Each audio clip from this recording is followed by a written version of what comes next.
this plot is plotting. Things are gonna get messy. I've never experienced just feeling tired from being in a magical world. It's like that feeling, remember when we were all watching Game of Thrones for the first time and... Hi everyone, it's me. Welcome to today's video. We are finally doing another episode of finishing the series I am in the middle of. I think we missed last month.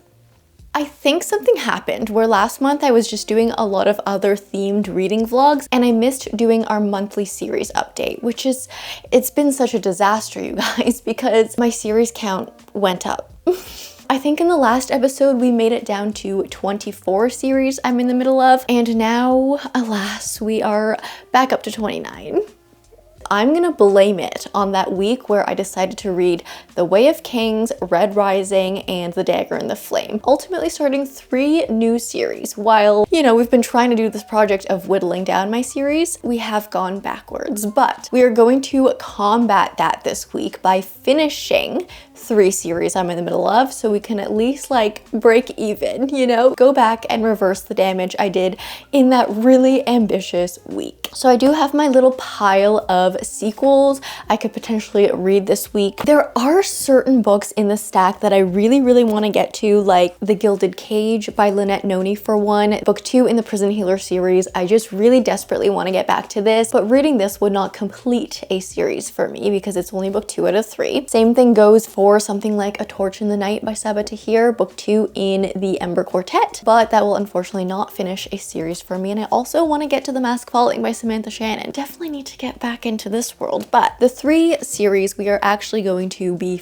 finishing this week are: number 1, 3 Shattered Souls by my Corland. This is the 3rd book in the Broken Blades Trilogy. The 2nd is going to be the Compendium of Lost Tales, the 3rd and final book in the Emily Wilde series. But the book I am currently reading, the book we're going to tackle first, and the series we are going to finish first is none other than the Green Bone Saga. So I am reading Jade Legacy by Fonda Lee. I did cheat a little bit. I started this last night because I needed to pick up a book while I got into bed, but don't you worry, I've just nibbled, so you haven't actually missed much. I am on page 90 currently, and this is a 700-page book, so we have lots to read to finish this one. For just a really quick summary, in case you have not been following along this journey with me, this is the Green Bone Saga, also known as Jade City. That's what the first book is called. It's an urban fantasy based on 2 major clans. We have magic that is channeled through Jade. We follow all kinds of clan wars, battles, like not so much like a physical battle like a war. I feel like we are headed in that direction, but it's been more like political scheming and making connections, like sending people to foreign lands to make contacts and like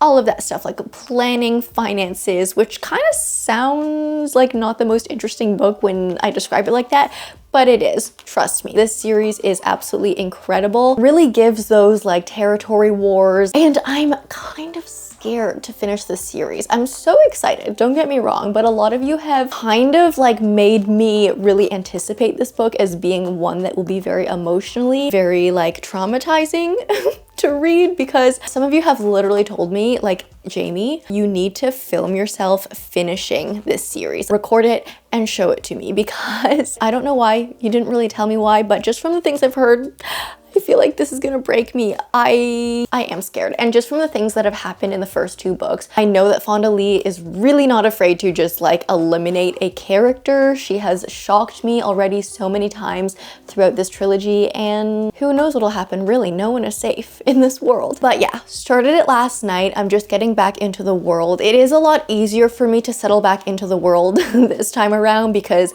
literally after I read Jade City, I took an entire year before I read Jade War, so I kind of had to look up some spoiler summaries and all that to get myself immersed back into it. But it's only been like, I don't know, 2 months since I read Jade War at this point, so everything is still quite fresh in my mind, and I was able to dive in immediately. And I will say right off the bat, tensions are high already. Like, we did not really take time to get back into it. We did not have a slow start whatsoever. I am already so annoyed at some of the characters, but in a good way, you know, like in a way where it's like, oh, this plot is plotting, things are gonna get messy, and I just can't wait. Something I also enjoy about the series is that actually between every book, there is a significant time jump. So between Jade City and Jade War, I think there was like about a year in between those books, and then between Jade War and this one, it seems like it's been like, I don't know, 2 to 3 years since we left off in the last one. So we kind of like pick up and our characters are like slightly different, like they've gone through things, they've taken time to like recuperate from what's happened at the end of the previous book. And I think it makes sense for the series because it is something that is so politics heavy. I think it would be really highly unrealistic if this series spanned over just like a year or something and like everything happened super quick. I think that would just feel really unrealistic. I like that Fonda Lee is giving that padding, like giving it that time so all the plot lines make sense and everything that's developing seems very realistic. It makes everything just feel deeper, richer. Let's just read more into this one. As I said, I'm already feeling like the tension is already so high and there's already just like a whole lot of mess going on that like, oof, we're gonna read.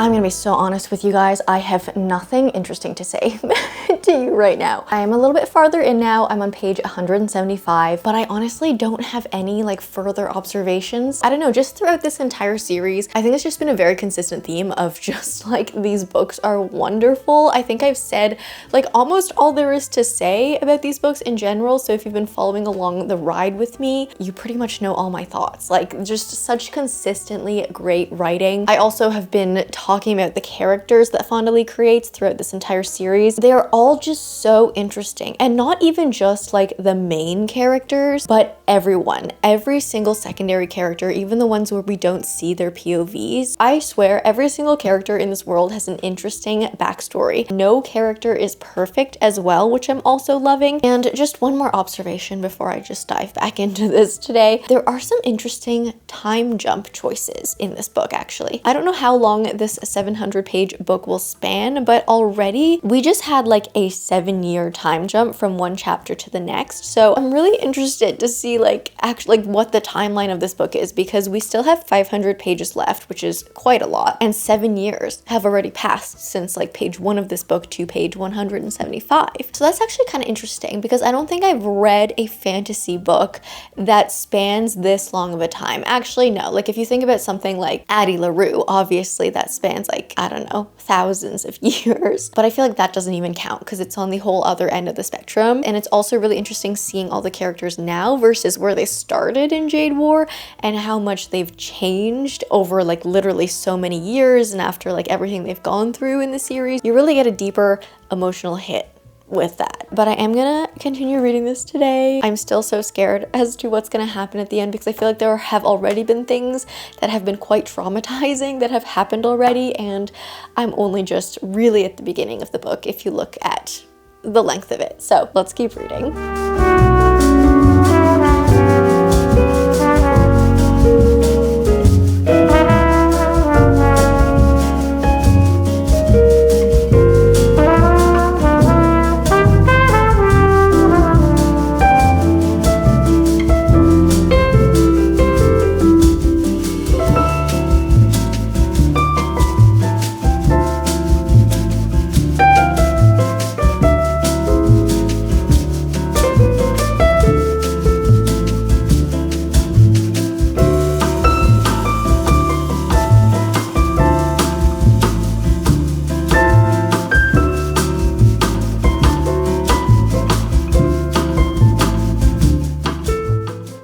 Remember when I said Fonda Lee is not afraid to like do things that are not like traditionally expected in a narrative story? She likes to just like throw you off. Hi, Sage. She likes to do the unexpected, and it's kind of like, it's like that feeling. Remember when we were all watching Game of Thrones for the first time and certain like really dramatic moments would happen, certain characters that you thought would make it would not make it, and it would just like keep you so locked in but also terrified as to what would happen? That is definitely this book. We're like just under halfway through, and already I have read so many moments where I'm like, I expected this, like something so drastic like this, to happen at the end of this book, not in like the first half of it, and like what is going to happen from here, like where can we even go now. But Fonda really successfully does that and then continues to take the story somewhere interesting that you would not expect. Also, the time jumps are continuing. We are now, I think, 13 years into this book's story, and the story's becoming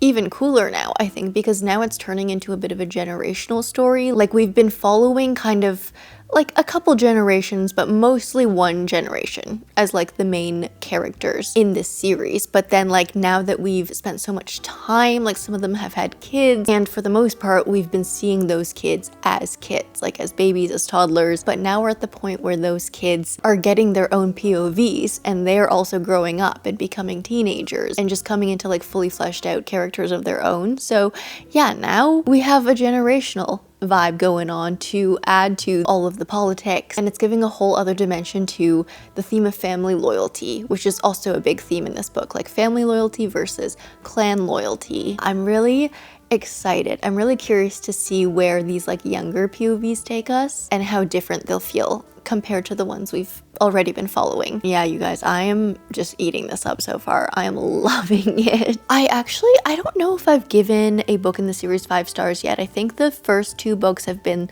like 4.5 kind of ratings from me, but I feel like this one has a good chance of becoming a 5-star read. We'll see. I don't want to jinx it, but yeah, so far, so good.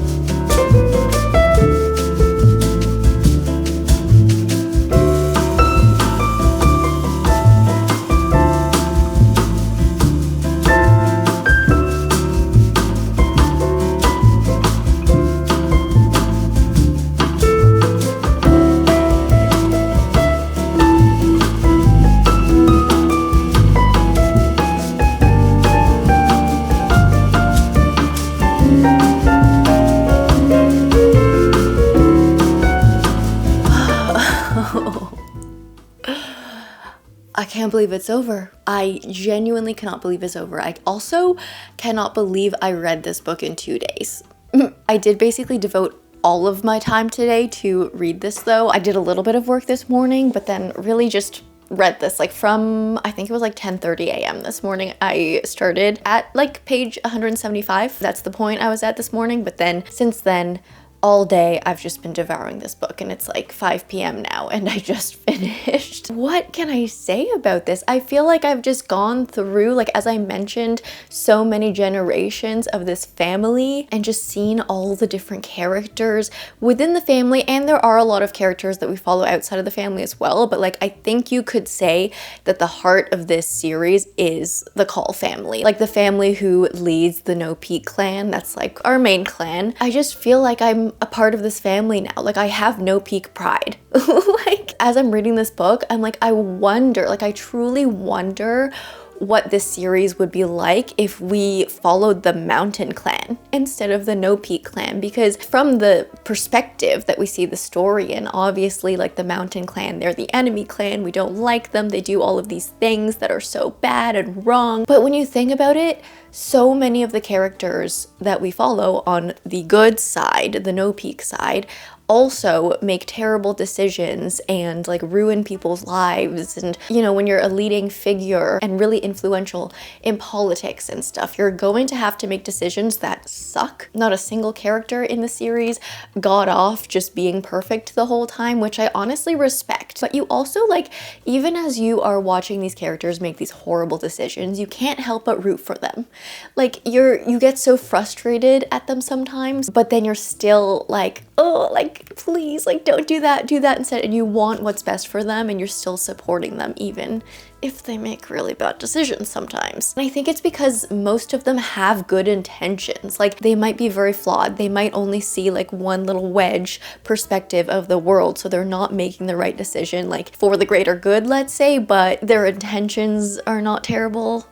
if that makes sense. I mean, it's just an amazing story. It highlights underdogs. It's a generational story, as I mentioned. It's a story about family loyalty, clan loyalty, and choosing like where on the morality spectrum you want to be. I also like in this one how we got a few interludes that were prologues, and so we got to see a little bit more of even like the older generation that we've known bits about their history, but we got a little bit more of that in here as well. So that was good. And overall, this single book, 700 pages, spanned over 20 years. So yeah, I just feel so attached to everyone at this point. Love the way it ended, honestly. There was a bit of an Easter egg there that I caught on like the very last page, and it made me just gasp. I also, like, as I've been reading this, I just feel like this would make such a good TV series. Sorry, my camera battery just died, but I think I was just talking to you guys about the fact that this series would make a really good TV series because we follow so many characters and every single character is so interesting. Like,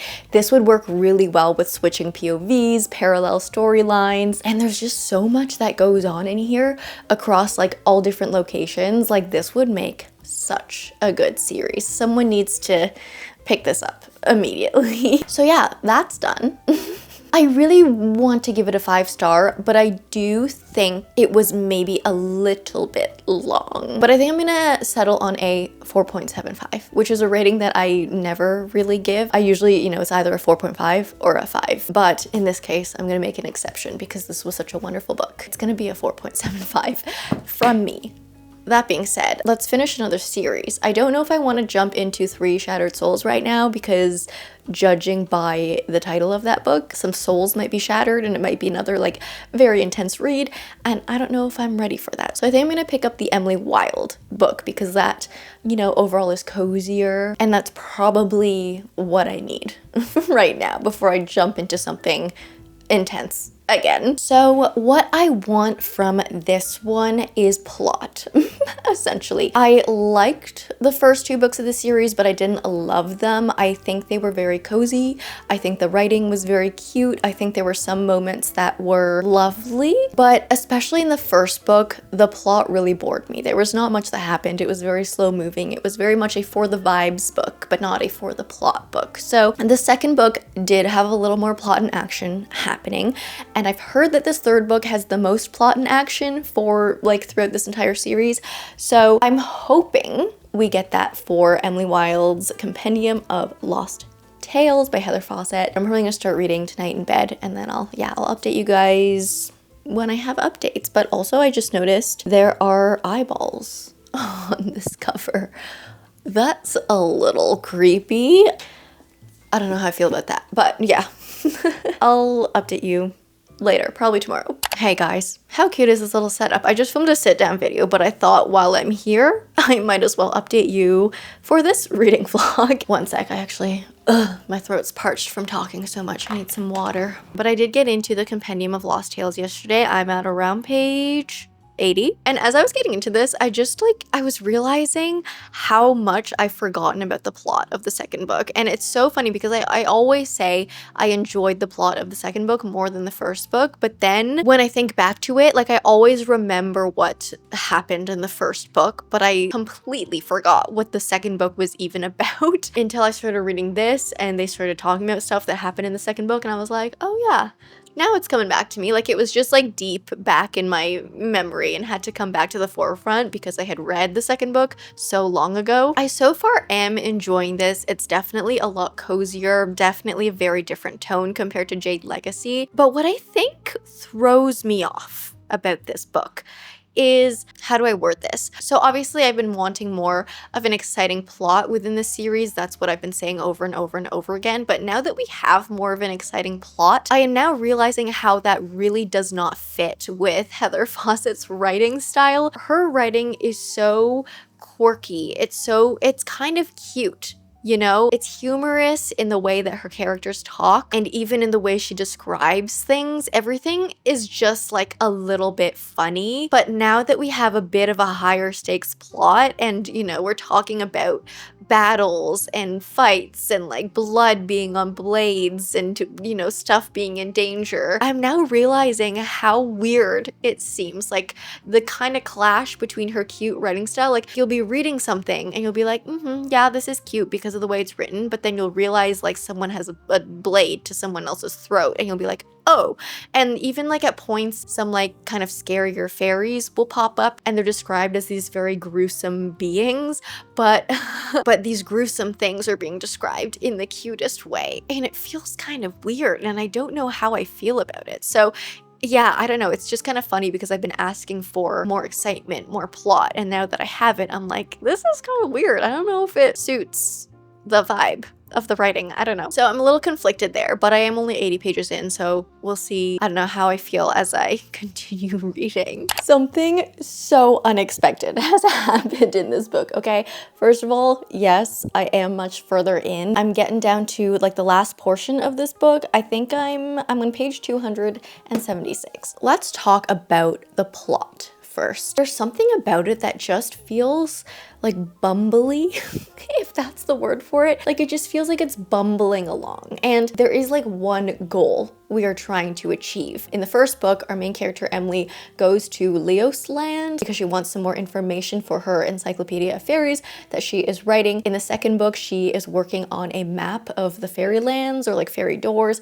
And in this third one, she wants to sort of get an inner look, like an inner study of how fairy politics works from inside a royal court. And so the task at hand is very straightforward in this book. And we also, on top of that, we do have something else going on that I can't really talk about because it would spoil things in the previous books, but there is like a main goal that we are trying to achieve. So it's not like it feels like we're just on a bunch of side quests. Like it does feel like we are working towards something, but everything just feels like it's bumbling along. Like there's no real thought to what is happening. It's just happening. It's kind of random. And I guess that's kind of the feeling of the series overall. That being said though, at around 240 pages in, something very unpredictable happened. And it really drew me back into the plot. Like I honestly feel like I was starting to really lose interest. I was like not really wanting to pick up the book and read further, but then that one thing happened and it did draw me back in. So right now I am feeling more engaged with the story, and this last little bit so far for me is the best part of the book so far. I'm also feeling, this is a feeling I've never felt before, but I feel very exhausted being in this fairyland. I've never experienced just feeling tired from being in a magical world,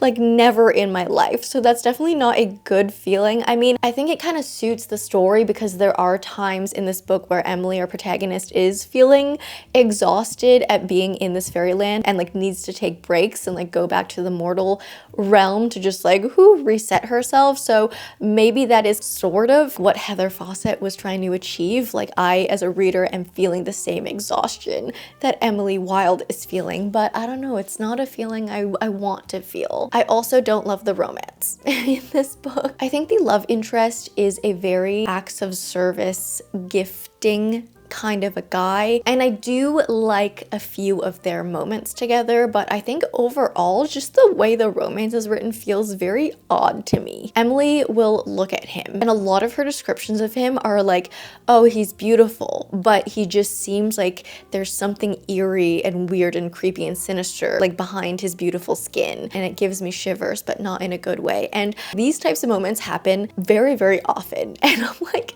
I don't know. I don't know if you want to be feeling that way about your love interest, but they do have like cute moments, and he does like a lot of nice acts of service and stuff like that. But I was hoping that I would love this one more than the other two in the series, but so far it's not looking that way, unfortunately.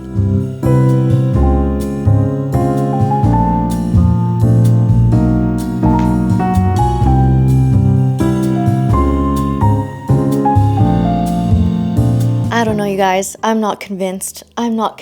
I unfortunately did not love this. There were some cute, nice moments. I will say there were quite a few callbacks in this book to the first book, which felt nice and cozy and like made me smile every time I saw references to the first book. So I don't know, like now that I'm reading this, I'm like, maybe I enjoyed the first book more than I thought I did, because most of my fond feelings about this book are just kind of the Easter eggs. I just maybe don't think this genre and writing style is for me. But anyways, I did finish it. I think I'm gonna give this one maybe a 2.75. I don't know. I didn't really love it. I think I rated the first book a 3-star, and I do think I enjoyed the first book more than this. So yeah, I think it has to be a 2.75. I am ready now, though, to hop into something a little more high stakes again. And so I actually have my third book ready here beside me to start. Three Shattered Souls, obviously, by my Corland, the third book in the Broken Blades Trilogy. I'm excited. I'm definitely excited, and similar to Fonda Lee, my Corland has proven herself to be the type of author who is not scared to eliminate a character in her high-stakes fantasy books. This trilogy is a romantasy. It's set in a fantastical world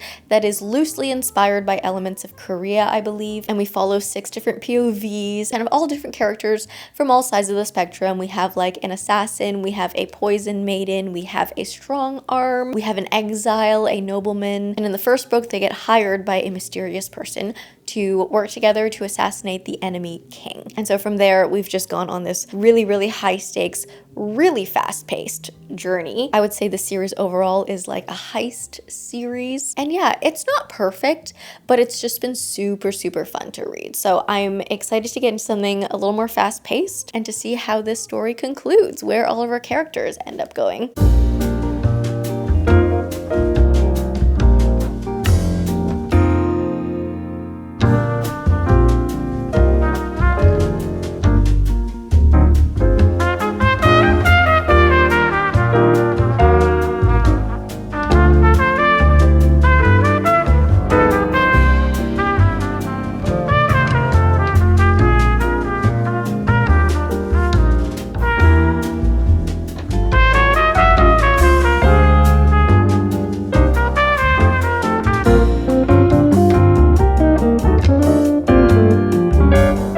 This has just been all vibes, no thoughts. I'm not gonna lie, I've just been devouring this book and not talking to you guys about it. I'm on page 325. We are down to the last 100 pages, so we're getting to that point where everything is like going insane again. But what can I say? It's like if an epic fantasy Asian drama met a CW show. Like, it's just so overly dramatic. Some of it is honestly quite ridiculous, but that's kind of the fun in this series. To me, it is unlike every other romantasy I've read because it's just like it knows what it's doing. It knows what it's trying to be. It's very clear in its identity and it's not ashamed to be what it is. It's just like, it's so overly dramatic. It's just something so fun to read. And like, I'm gonna be honest, you know, like the writing is not the best. The writing is not the most sophisticated. It's not the most grammatically correct. Honestly, at some points, there are some very clunky sentences in there. And there are definitely some issues with the writing in general, but it's just so much fun.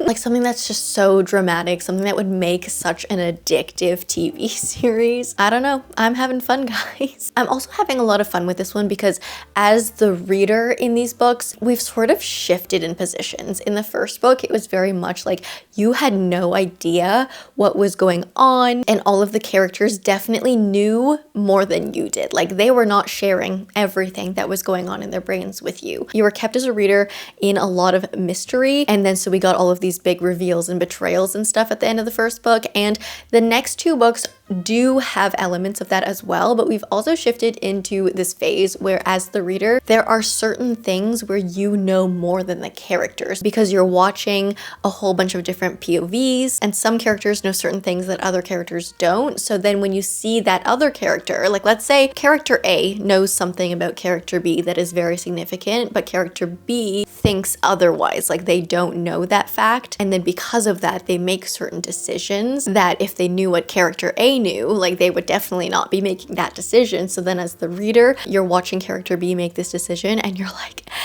no, but like if only you knew what character A knew. Just like moments like that make you want to like scream at the characters in the best, most fun way. I'm having fun, guys. Is this book perfect? No, but it's just fun. So let us continue to read this and finish this book and see where it takes us, because yeah, things are starting to get real high energy.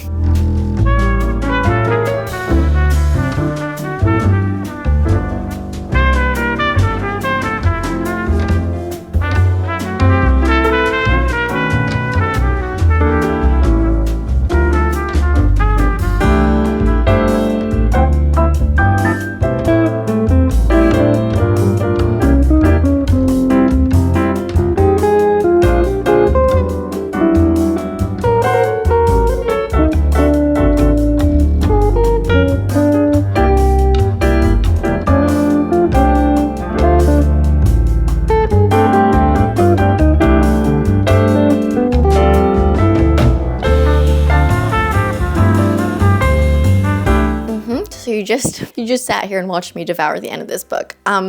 That was such a satisfying ending. I feel like my Corland really fed us with like what she knew that we would want as a reader. And do I sense a spin-off coming from this? My Corland, what are you doing? Is there a spin-off happening? What? This was so fun. If you like a found family, if you like a heist, if you like scheming, lots of twists, and a fast-paced plot, definitely check out this trilogy. Again, as I mentioned, the writing is definitely not perfect. So honestly, if you are one with the pet peeve of like, you can't read a book that's not like really well written, maybe don't pick this one up because yeah, like the sentence structure is not entirely correct all of the time and it does feel quite clunky. But yeah, it's just fun. It is very fast paced. I actually think like now going back to the first book and thinking about the timeline that this story spans across, I swear this story takes place over the span of like a few months, maybe a year maximum. Maybe it's like around a year actually, but the fact that so much happens to these characters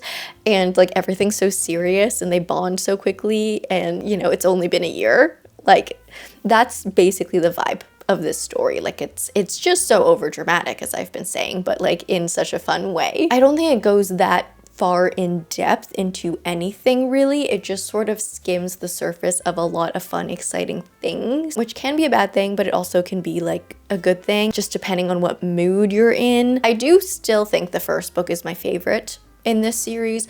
I would rate this like a 3.75, close to a 4-star, but I think I'm gonna settle for a 3.75. But let's go into our series tracker. I have my computer open right here and we can mark these 3 series as complete. All right, here we are. So the Green Bone Saga we have completed. 3 out of 3. We can flip this one to finished. The Broken Blades we just read, so we can clear that out. I've read 3 out of 3. Can't wait for the spin-off announcement though. And that's finished. And then what was it? Emily Wilde. 3 out of 3 complete and finished. Okay. I love this for us. What's our series count? It's now down to 26. But there we have it. That was our week dedicated to finishing series for this month. Definitely enjoyed this reading week. That was so much fun. But I am going to leave you guys here for now. I hope you liked this video. If you did, please leave me a like and a comment. If you don't know what to comment down below, let me know your #1 priority series that you like need to finish ASAP. If you like me, subscribe, do that bell thing, and I will see you in the next one. Bye!